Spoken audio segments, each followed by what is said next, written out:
Hello. So, if you saw my Amber Skies Game Found Pledge unboxing, then you saw this custom Archon stat card thing I made.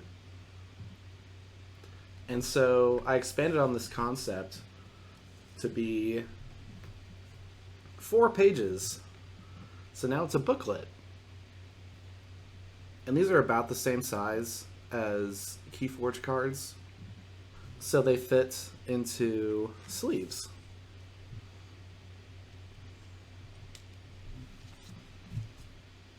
And they fit into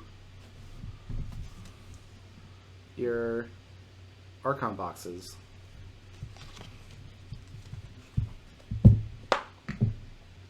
On the front, we have a space for the Archon's nickname. So typically, a deck gets a nickname over time. You don't usually call it by its full name, so you could write that there. And then there's a big space for an illustration. So you can draw anything you want there. Archons in the lore are able to change what they look like, so you can get creative with that.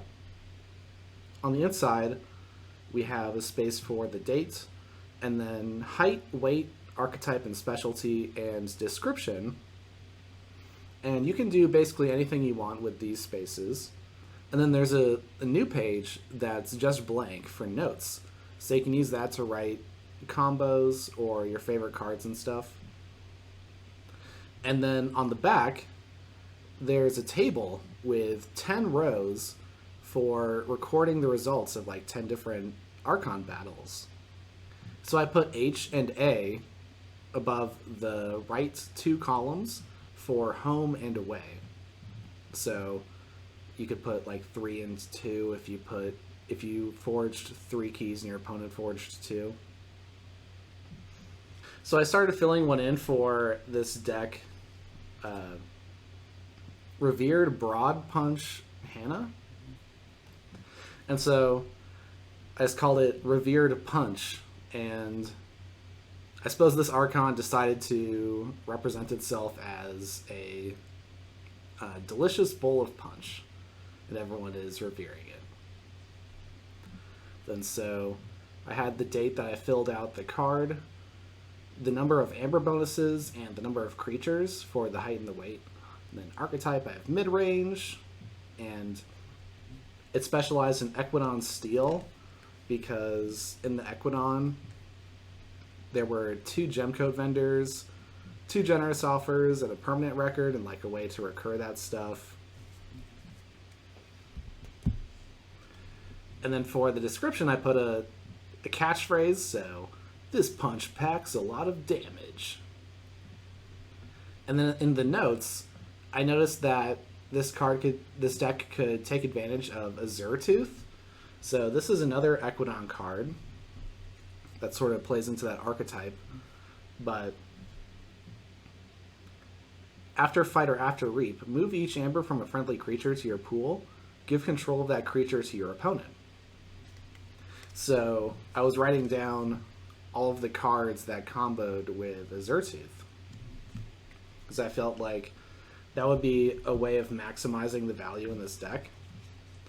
And then I haven't recorded any matches there yet. But so that could be an example of what you do with it.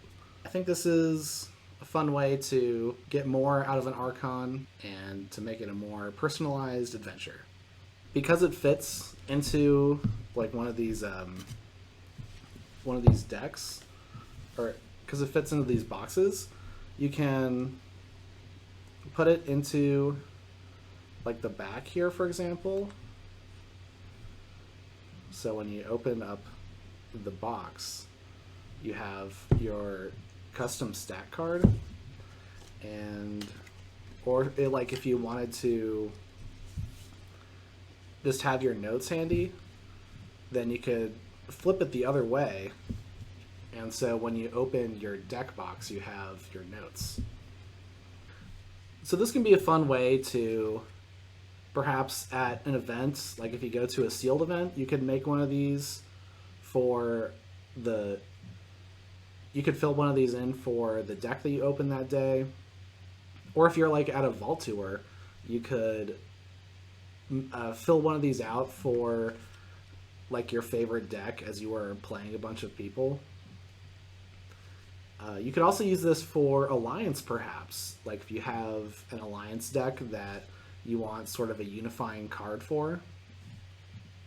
Oh, yeah, so I have a download in the description of this video. And if you print it out yourself, I would recommend printing on a higher weight paper. So I got this stuff from a local office store. It's bright white and it's 65-pound weight. So just to give you an idea of what the pound means, I took these notes from an online article.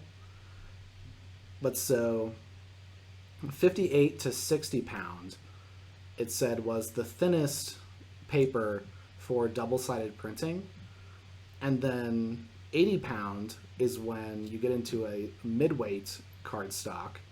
And then 110 pound is when you get into heavy cardstock.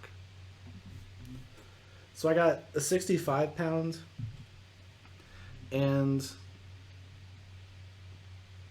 I think you can just barely see the other side through it.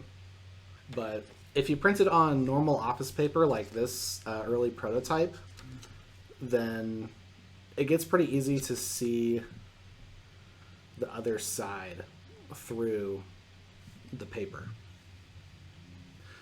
And so for a couple other tips, in the printing settings, you want to choose cardstock.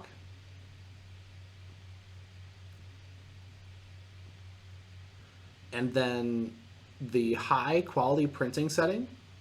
And then there's this other thing. It says here that if you uncheck this box, then the printing quality will be higher but slower.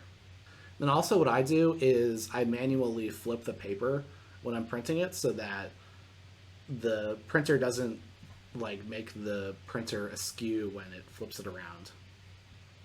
So that's all for today. So see ya.